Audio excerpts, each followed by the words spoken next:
All opinions expressed in the video are my own. Viewer discretion is strongly advised.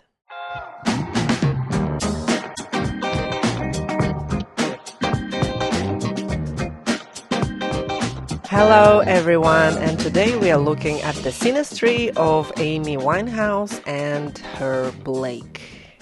They only said goodbye with words. She died 100 times. He went back to some other chick, and Amy went back to black. I chopped the lyrics a little bit, but we want to have a look at their astrological combination, what was happening with them in terms of their connection, their relationship, and whether it was toxic or whether it was highly spiritual. We will have a look at it and see what was the dynamic between the two people, and of course how it did play out in real life. What did she see in him, and perhaps what did he see in her? What was the undercurrents? So let's dive in. I've got a synastry chart on the screen, and we are looking at the way that Blake was influencing Amy, because this is her chart at the bottom, and Blake's chart, natal chart, is on the top. The reason I'm doing it this way and not the other way around is, of course, that we are more interested in Amy, right? I would assume so. Another factor is I don't know Blake's time of birth. I assume he based on what he was wearing, I assume he was a Virgo rising, but again, this is all speculation, and all opinions expressed in this video are my own. Look at it as an opinion piece, okay? So, the first thing that I see is that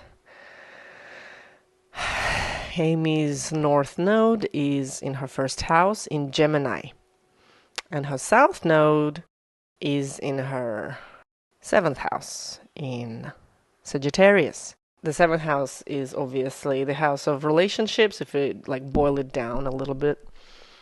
And her south node is in Sag in the seventh house. This is where she's karmically karming from. So that's her baggage. She should not have been really focusing too much, giving it too much resource. The relationships in general, even if it's not Blake, it's someone else, they would be dragging her into that past life karmic shenanigans where it feels like, oh my god, do we have to deal with it again? I would rather focus on me. On how I am and where I stand.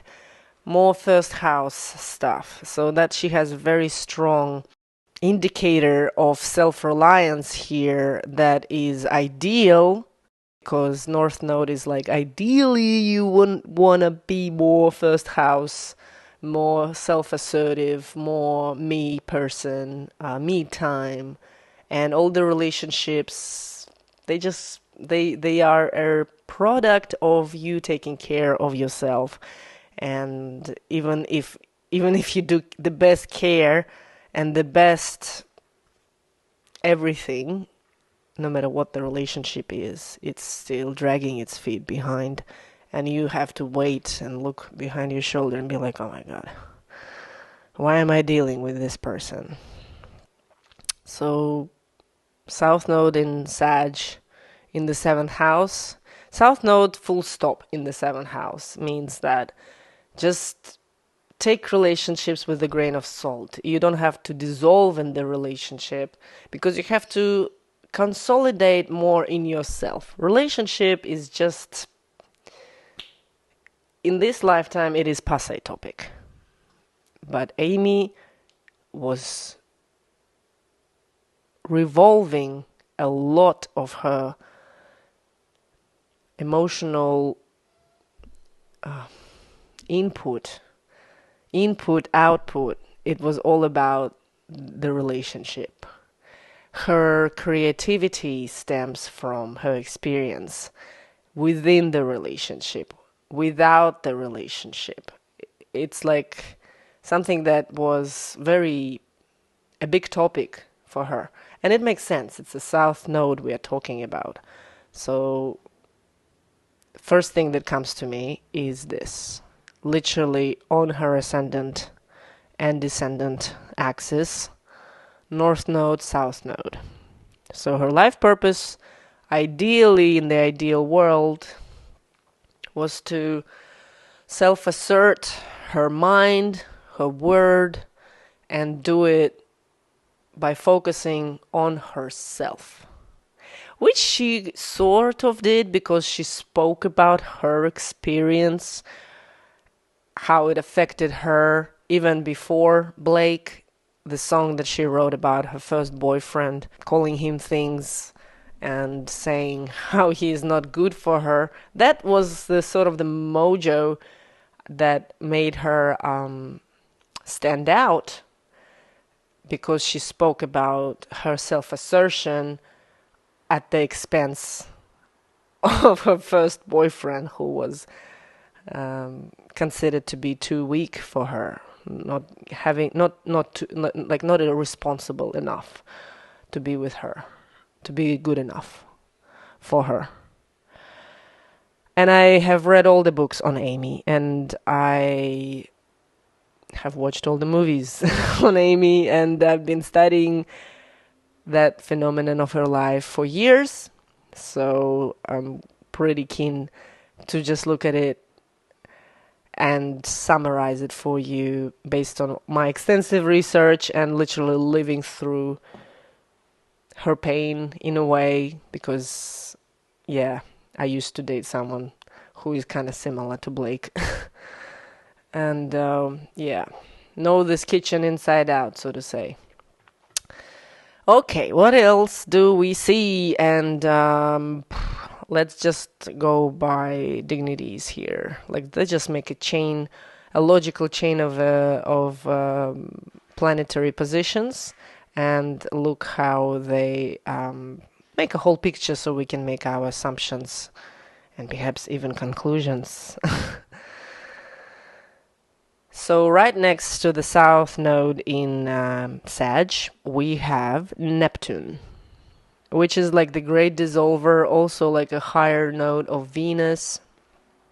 So the songwriting is fueled by the relationship, because Neptune is also the creativity, the God-given spark that we all have, that makes us feel the feels, And it is right here in Sag, meaning that it's pretty strong, because the dignities work, especially like old school dignities, I call them, is that Neptune and Jupiter are related.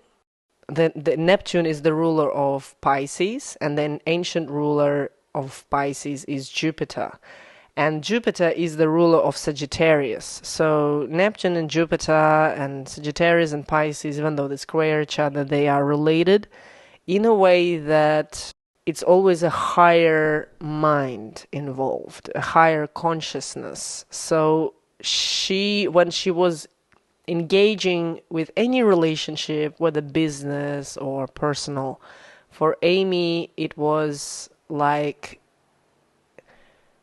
more than she could even perceive. It would sort of like sneak in on her, sneak in on her belief system,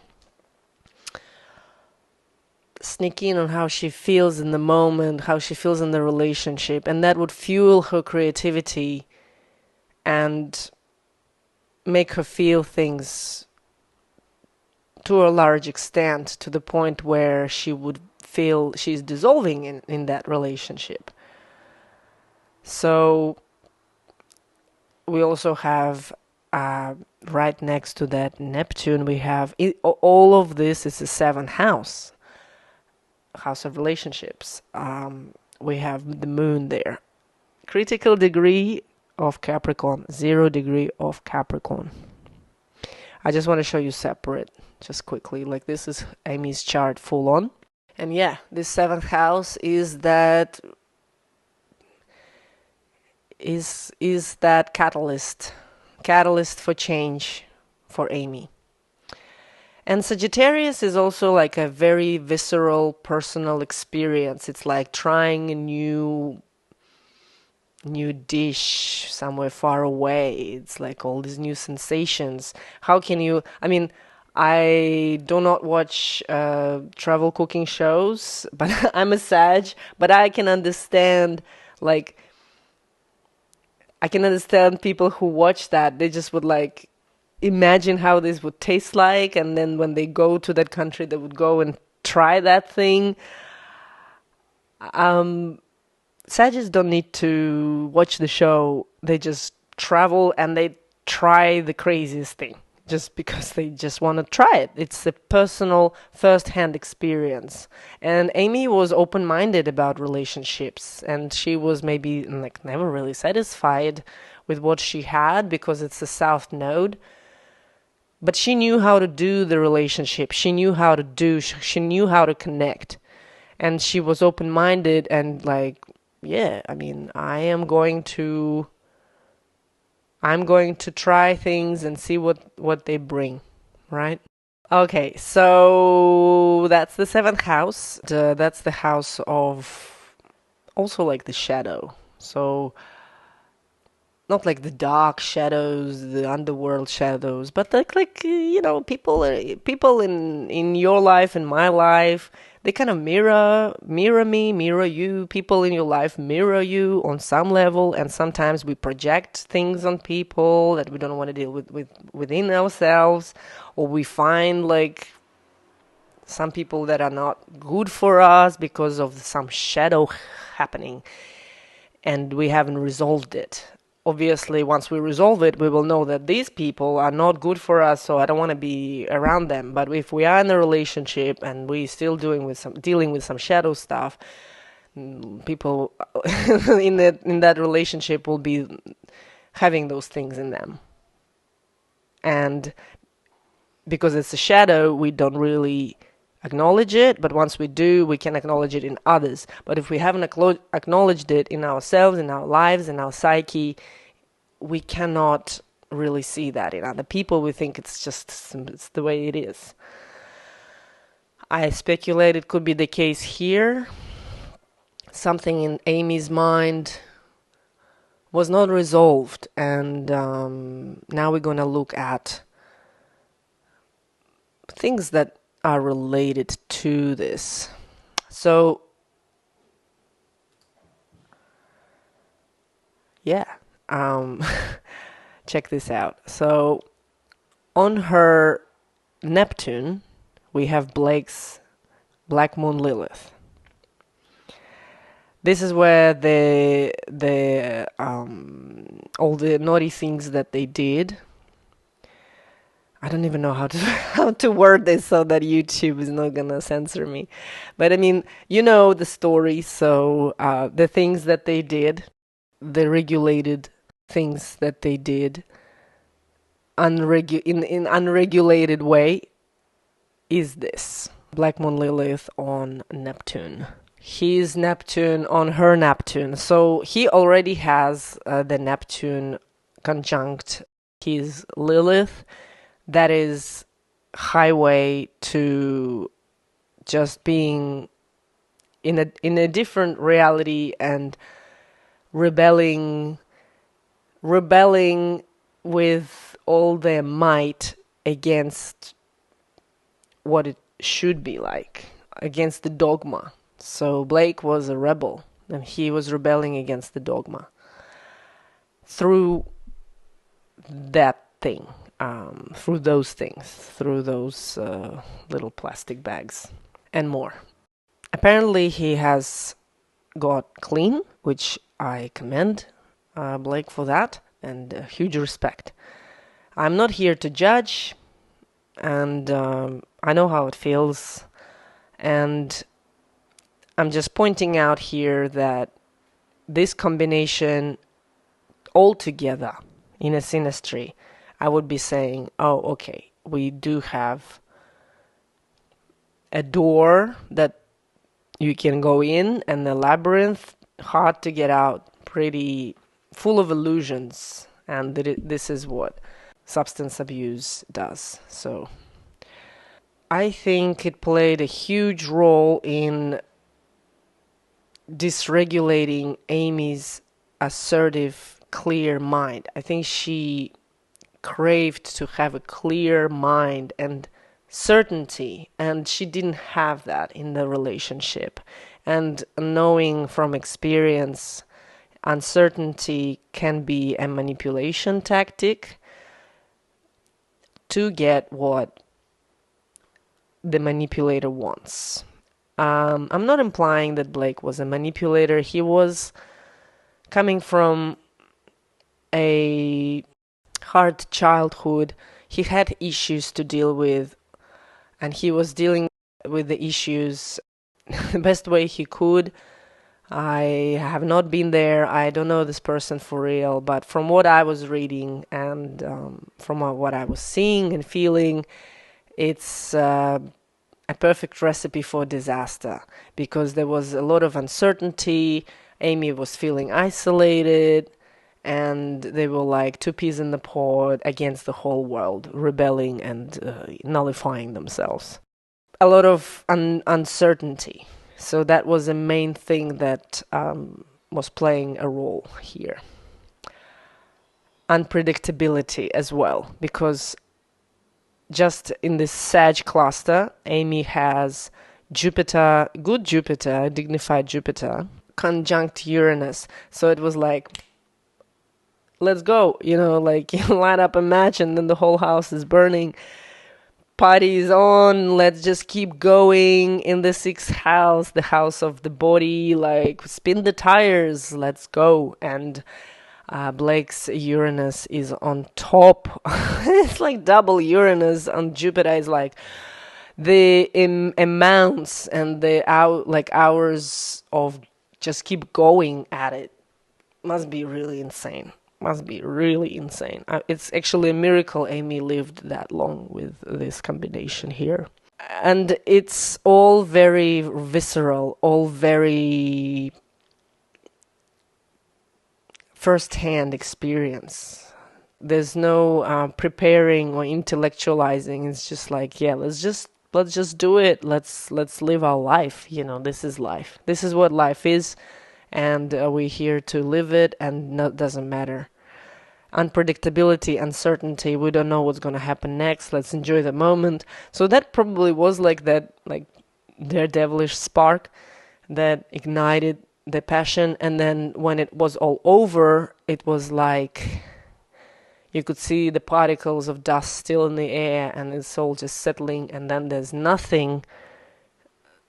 The flickering is over, the disco ball has stopped, and there's nothing to fill the space with. And Amy did fill the space with black, as she says, and that's where her album emerged, because that was a void she had to fill.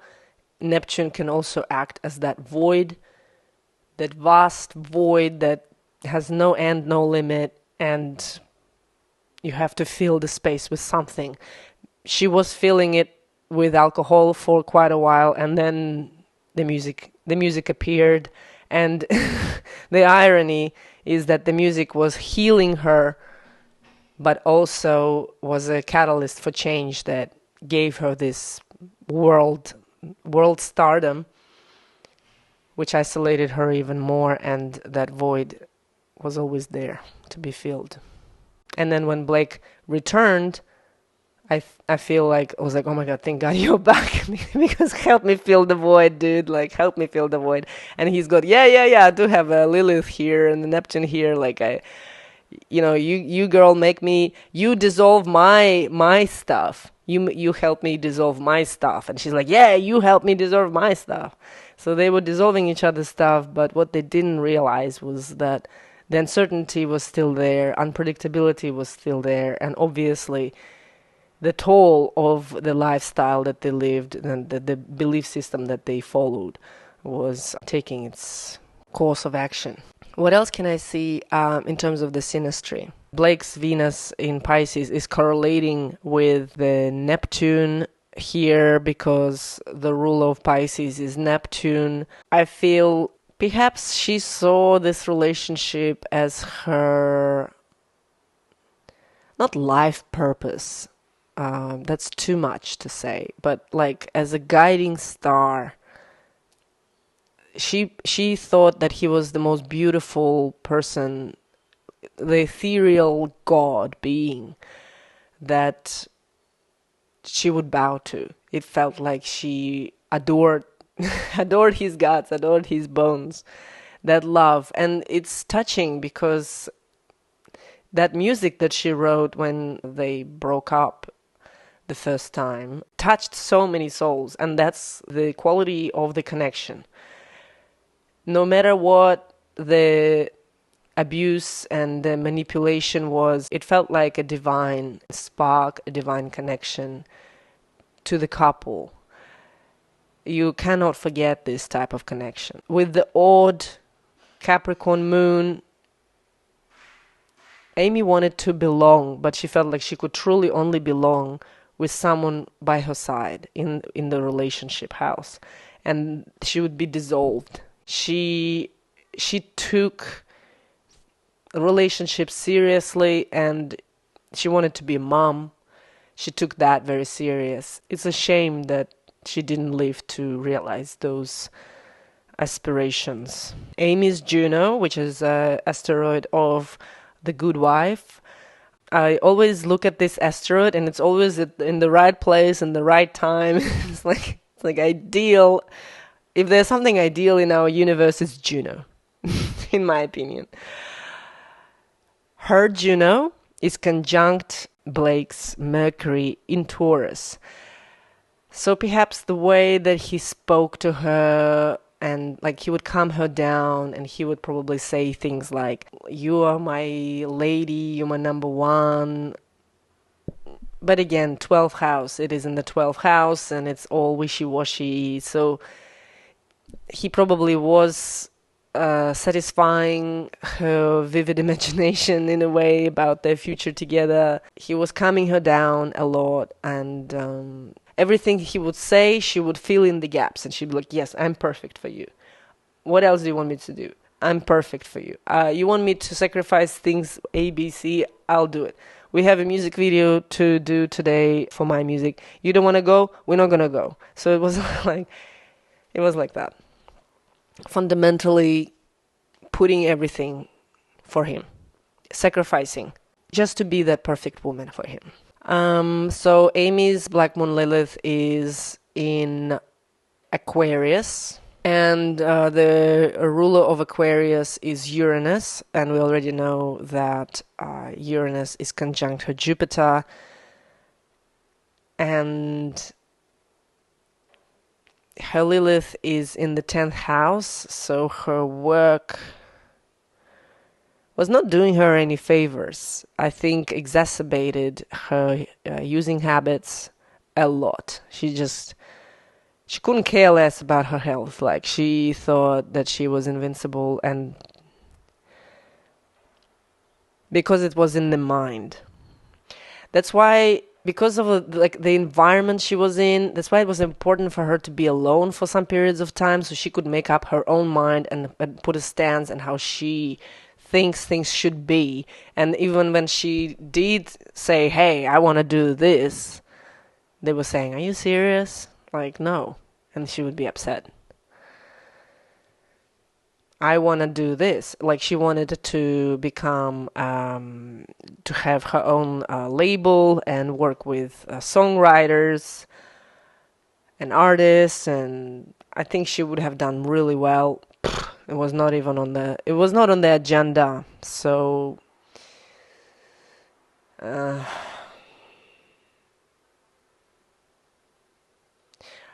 way this chart is weird because because the midheaven is actually here.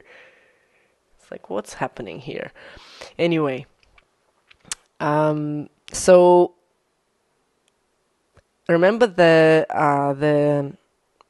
Lioness Hidden Treasures release, The Lioness, and she also was wearing a lion necklace. This is where it is. She's got a Venus and Mars in Leo. This is where all this coming from. On the subconscious level, maybe she knew her chart because she did like tarot, she did like all those things. Maybe she knew her chart, and but it more comes from her grandmother who gave her that necklace, I feel. But yeah, we do have a very flamboyant and catty and wonderful, strong, powerful Mars in Leo, and Venus in Leo it's alright. She just loves passionately, and it's retrograde, so that means that ideally she would need time to adjust. Like, she would need time to know if that person is the right fit. It's like trying on the shoes. She would have to really walk in those shoes for a bit to know that, yes, this person is right for me, because it's in Leo. It's like passion plus Mars is there. It's like pedal to the metal, and that's what she was like in her relationships, like all or nothing, and that's probably why she was so devastated when Blake left her to come back to his girlfriend.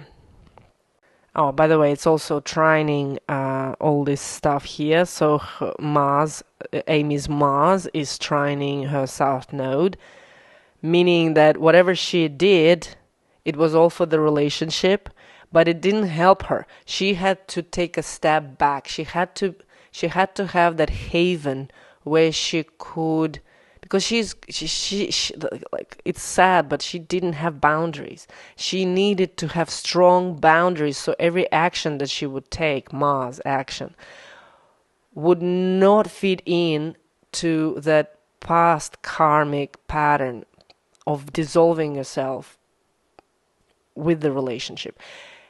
Not just Blake, it was also a relationship with her recording, with the music people, with her bosses, booking agents, people who were playing a huge part in her life, big relationships.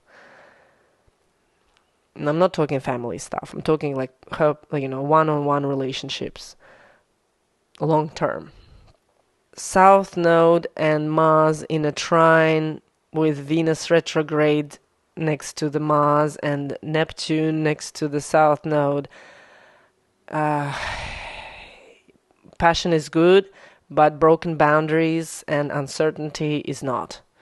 Even if it's sweet. Pina colada again. I'm using pina colada analogy again.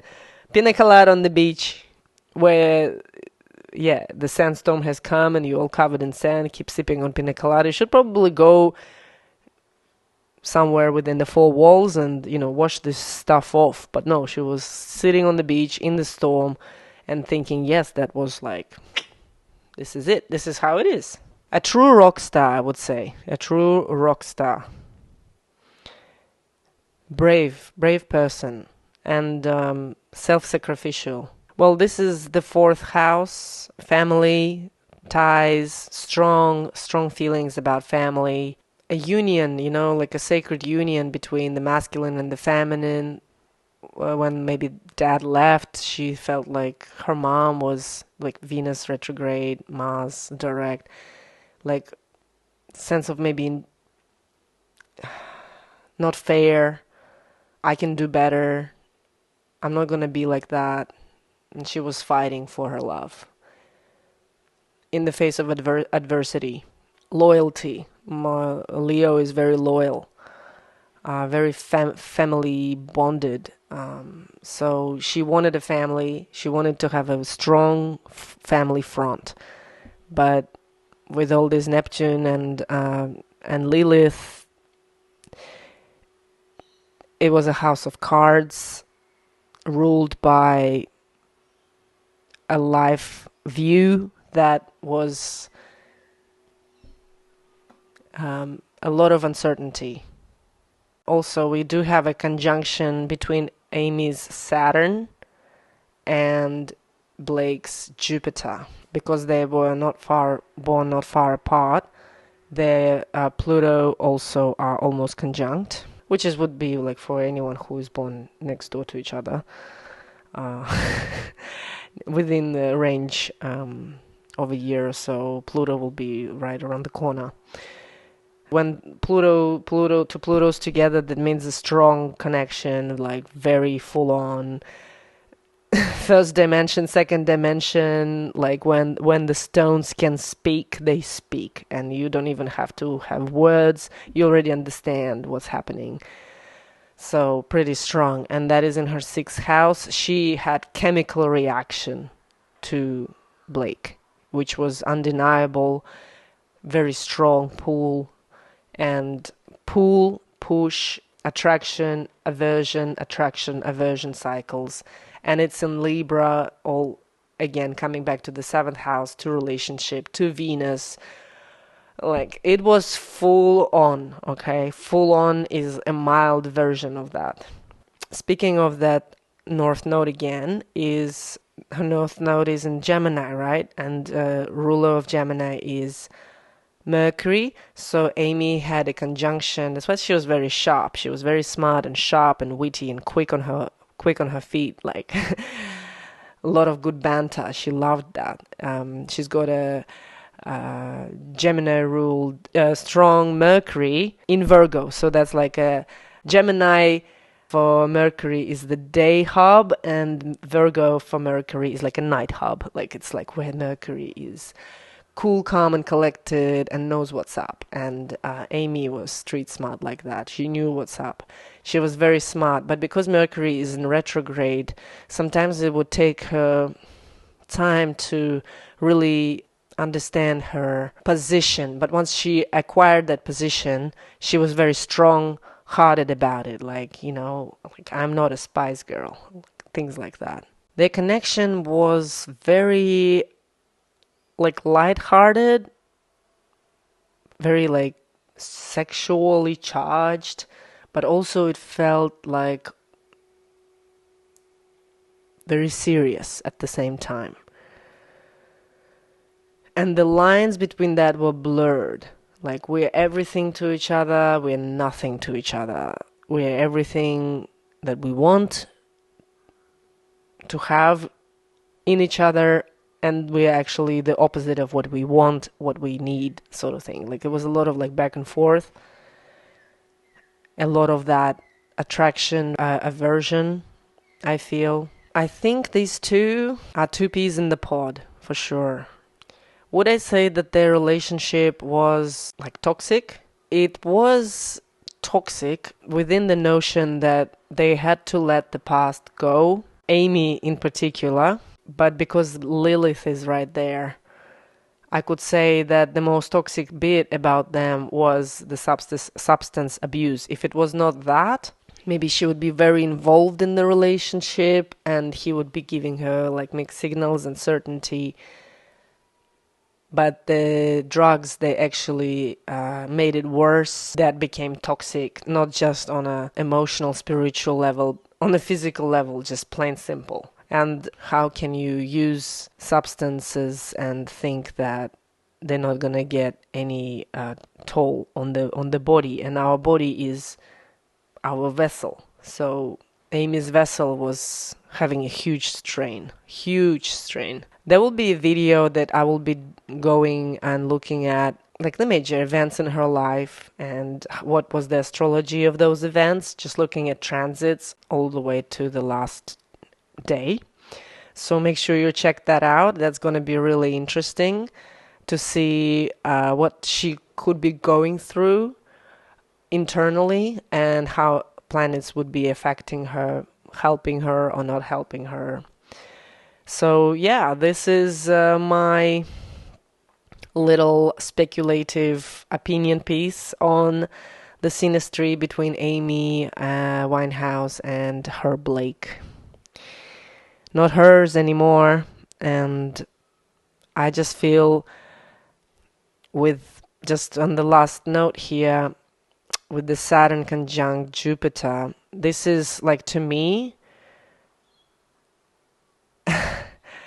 Every time I see like Jupiter on some important planet, Jupiter normally means like a husband, right? Or a guru, but in this case it's a husband. And her Saturn is right there, so Jupiter on her Saturn. Everything that she was serious about, she thought she wanted, he would just like open it up for her. And because it's Scorpio, it's something so deep. She wanted this to work badly, like long term. Saturn, she was ready to do anything it took. And look, her Saturn is opposing, conjunct his Jupiter, opposing her Juno and his Mercury. It all should have worked. It all should have worked. What happened? What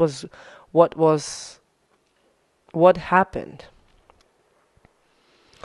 I just look at this combo here for Blake.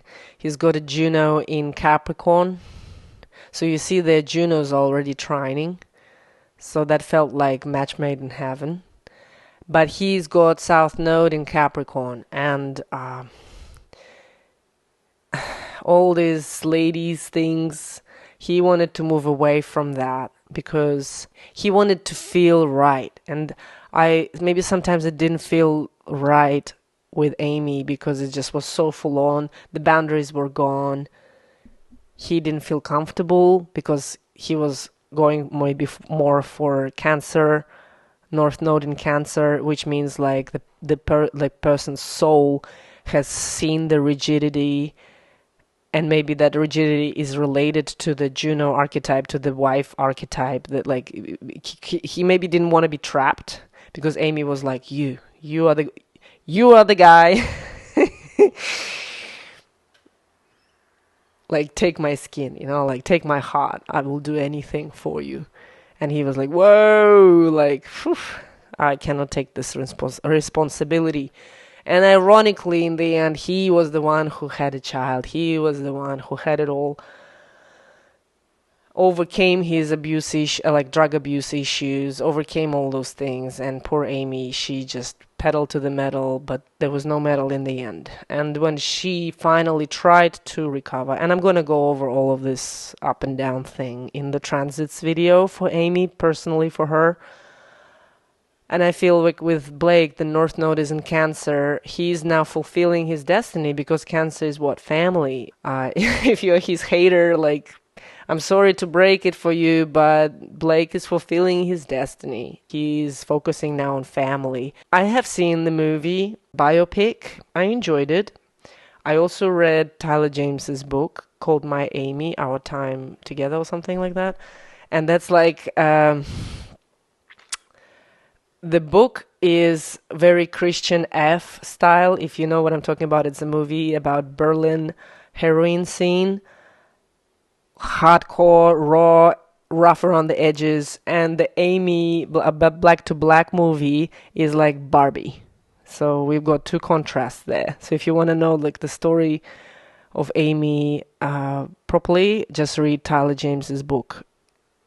That will give you some other different style. It's like the 30 plus reading. I'm just being ageist here, but like it just felt to me that the Back to Black film is more targeted at teenage girls, a bit more like nice way. Beautiful film. I enjoyed it. I loved it, but my aesthetic is a bit different. It's more Christian F style. I like it raw and gritty, and it's obviously was that. With this connection, what fueled it, it's...